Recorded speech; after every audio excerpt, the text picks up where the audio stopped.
Hey everybody, Ryan from Rhino Hockey Channel here. Alright, gonna go over the preview of the conference finals or third round matchup between the Vegas Golden Knights and the Montreal Canadiens. Alright, before we get started, just a reminder, if you didn't see the previous video for the third round, there's gonna be less stuff in here because there's no head-to-head matchup stuff to go over for this round, so the video will be a little bit shorter than previous ones from the previous rounds. Other than that, these two have never met in the playoffs because the only other time we've been in the finals. We haven't seen a Canadian team in the finals since, oh god, Calgary? No, Edmonton. Was it Calgary or Edmonton? It was last. One of those two was the last one, and that was in the early 2000s. So, no, Ottawa in 07, I'm sorry. Ottawa in 2007. How could I have forgotten that? My Ducks beat them. Yeah, no Canadian team has won since 93. That's the difference there. And, ironically, the Canadians were the last Canadian team to win, so who else to break the streak but the Canadians, right? Alright, if you haven't done so already, please hit that subscribe button. If you have, make sure to hit that notification bell as well. Hit that like button as well, and let's get started with this preview. Alright, here's the top scores. If you want more in-depth analysis of these, make sure to go check out their first round matchups. I go more in depth in those videos about them, and if you want to look at them closer, hit that pause button now, and let's move on. In the playoffs, oh, I messed that one up. Corey Perry's really far to the side there. Alright, William Karlsson has 4 goals, 7 assists for 11 points for the Vegas Golden Knights. I feel like it's a really low number for this Vegas team. Usually they're a really high scoring playoff team, but still, top scorer. Jonathan Marchessault, 6 goals, 2 assists for 8 points. Mark Stone, 5 goals, 3 assists for 8 points. I feel like he was mostly non-existent last round, at least in the offensive category. Max Pacioretty had a great second round, 8 points, 4 goals, 4 assists. Alex Pietrangelo, goal and 7 assists for 8 points. So there's your top scorers for Vegas. Montreal, Tyler Toffoli, 10 points, 4 goals, 6 assists is your top Montreal Canadian scorer. Nick Suzuki, 4 goals, 4 assists for 8 points. Yoel Armia, not someone I would have expected to see third best scorer on this team, or tied for third best. But 4 goals, 3 assists for 7 points. I believe the majority of those are shorthanded goals. So there you go. Eric Stahl, a goal and 6 assists for 7 points. Trade deadline pickup for the Canadian.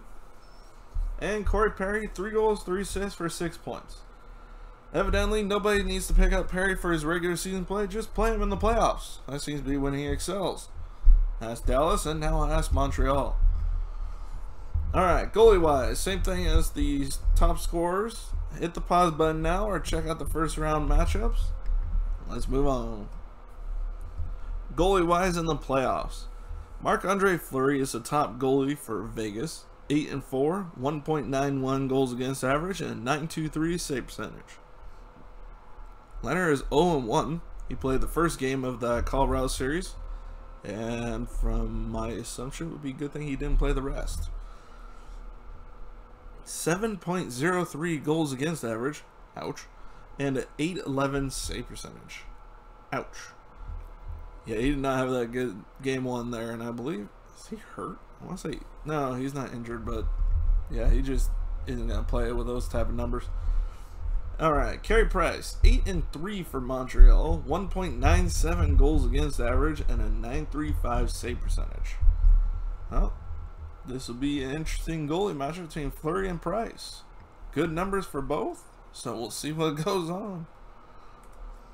Alright, injury-wise, we have Vegas. Tomas Nosek is day-to-day with undisclosed injury. He is getting closer to return according to Pete DeBoer's coach. Peyton Krebs is day-to-day with a jaw injury. According to his coach, he is back on the practicing with the taxi squad, so my assumption would be that he is healthy enough to play then. But he's still on the injured list. Alright, Montreal. Jeff Petrie, I didn't even realize he didn't play the last game of the Winnipeg series. Day-to-day with an upper body injury. They expect him to return soon, but I put reach running. I can't spell evidently. Soon, but not in game 1. So he is for sure not going in game 1. Same for Jake Evans, who is day-to-day with an upper body injury after that Mark Scheifele hit from game 1. I'm sure if you haven't seen it, go look it up. Because, wow, Why are you watching this preview if you did not see that thus far?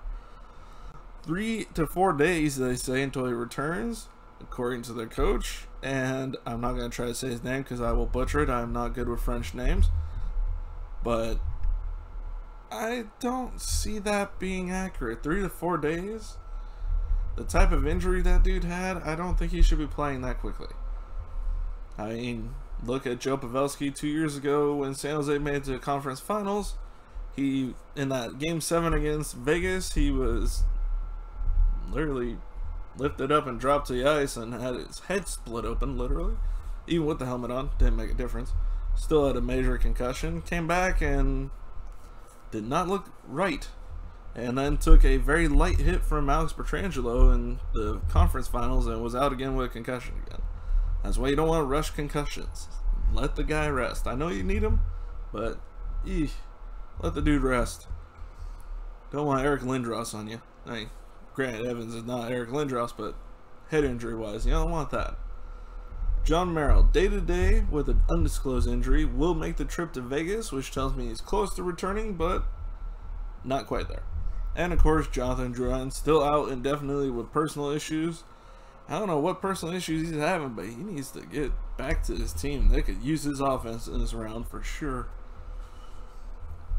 Last round, Vegas beat the team I picked to win it all. The Colorado Avalanche, if I could talk. Beat the Colorado Avalanche in 6 games. Still hard to believe that one. And then Montreal beat Winnipeg in 4 games. That one's hard to believe, but in a different way. Just did not see Montreal in the conference finals. I don't think many people did. Alright, previous playoff matches. They never played each other before. They're not even in the same conference normally, so they would not play each other until the finals. And Montreal hasn't been in the finals since '93, so long before Vegas existed. And this will probably be their only one for a long time until they somehow match up against each other in the finals again. Dark Horse. I'm going to say Mark Stone because they need his offense to be better than last round. Like I said, he was pretty much invisible most of the second round. He was there the first round for sure, but second round, not so much. Colorado did a very good job boxing him out. And I'm not sure it's going to get any better for him against a much better defensive team in Montreal. So, and a better goaltender. Alright, Montreal Dark Horse. I'm going to say Jesperi Kotkaniemi again because you know what? He was alright last round. He did good in the game or two he played in the first round. And honestly, they need his offense. And he's going to be playing lower in the lineup than Suzuki, and Toffoli, so they're going to need that extra offense. So, I have a feeling he might do something more this round. My prediction. I'm going to say Vegas in 5. Now, this will probably bite me in the butt later, just like the Tampa one in the other video that I picked. So, if you didn't get that, my final pick is Tampa versus Vegas. And my God, will that be a fun series. A real fun series.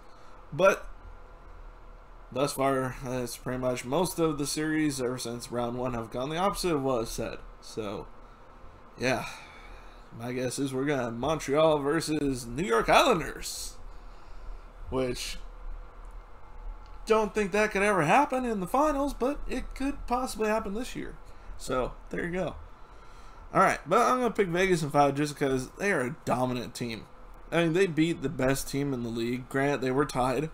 Granted, I know. But they beat Colorado and they beat them handily. I mean, other than game 1, it wasn't really that close for most of those. So, Vegas is a good dang team, and I think they're going to play a good dang team in Tampa in the finals.